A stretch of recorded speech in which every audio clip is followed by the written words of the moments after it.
ഇവിടെ മോല് കണ്ടോ, ഇതാ ഹൈലൈറ്റ്. അല്ല, ശിവേട്ടൻ പണ്ടറ ബുദ്ധിക്കാരനല്ലേ?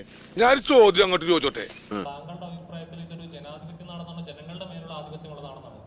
അത് ഉത്തരം പറ. അത് പറങ്ങട്. ഒരു കാര്യം ചെയ്യും, ഇങ്ങോട്ട് വന്നിട്ട് മോന് പറയാനുള്ളത് എന്റെ വായിലേക്ക് കുത്തിയിട്ട് ഇങ്ങനെ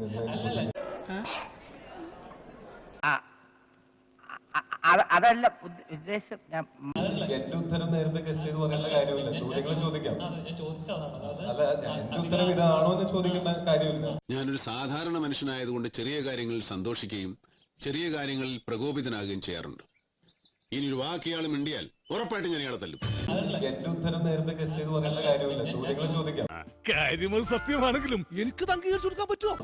അധികാരത്തിന്റെ പുറത്ത് എന്തൊക്കെ നടക്കുന്നുണ്ടെന്ന് നമുക്ക് ചുറ്റും അറിയാം. കാരണം പല ഇൻസിഡൻസ് നടക്കുമ്പോൾ ആദ്യം ഒന്ന് വെളിയിൽ വരുമെങ്കിലും പിന്നെ അതിന്റെ പുറത്ത് പല കാര്യങ്ങളും വന്നിട്ട് അത് മറയപ്പെടുകയാണ് ചെയ്യുന്നത്.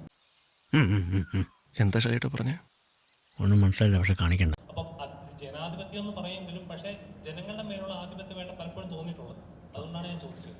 അങ്ങനെ സ്റ്റേറ്റ്മെന്റുകൾ പറയാം. ഈശ്വര, വല്ലയിടത്തൂടെയും പോയ തീവണ്ടിക്ക് ഓടിച്ചൊന്നും തലവച്ച പോലെ ആയല്ലോ. എവിടെ ഇതൊരു നടക്ക് പോണ ലക്ഷണില്ല. ഞാൻ ഇവന്റെ രണ്ടെണ്ണം വാങ്ങിച്ചിട്ടേ പോവുള്ളൂ. ഇതല്ലേ ടോവിനോട് അഭിപ്രായം എന്ന് പറഞ്ഞിട്ട് ചോദിക്കരുത്. മനസ്സിലായോ? പറഞ്ഞത് കേട്ടോടാ, അന്തസ് വേണോടാ, അന്തസ്. ഞാൻ പറഞ്ഞല്ലോ ഒരു അബദ്ധം. അബദ്ധങ്ങളുടെ ഒരു ഘോഷയാത്ര തന്നെയാണല്ലോ നിന്റെ ജീവിതം. നിങ്ങൾക്ക് അങ്ങനെ ഒരു അഭിപ്രായം ഉണ്ടെങ്കിൽ അത് നിങ്ങൾക്ക് വിളിച്ച് പറയാം.